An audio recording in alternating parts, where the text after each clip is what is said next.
আসসালামু আলাইকুম বন্ধুরা।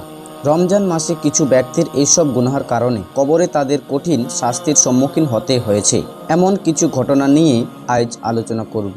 এই কারণেই ভিডিওটা মনোযোগ সহকারে দেখো। 1 নাম্বার ছিল, এক ব্যক্তি রমজান মাসে লুকিয়ে মদ পান করেছিল।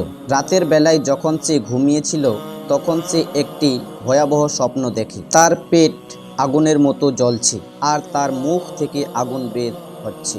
সে ঘুম থেকে উঠে আতঙ্কিত হয়ে পড়ে এবং পরদিন সকালে অসুস্থ হয়ে যায়। এরপর সে একজন আলিমের কাছে গিয়ে স্বপ্নের ব্যাখ্যা চায়। আলিম বলেন, রমজান মাসে তুমি আল্লাহর হুকুম লঙ্ঘন করেছ। হয়তো আল্লাহ তোমাকে সতর্ক করেছেন যাতে তুমি ভবিষ্যতে এই ধরনের কাজ না করো। এই ঘটনার পর সেই ব্যক্তি খাঁটি তওবা করে এবং সারা জীবন আর মদের ধারে কাছেও যায়নি। 2, ব্যবসায়ীর প্রতারণার শাস্তি।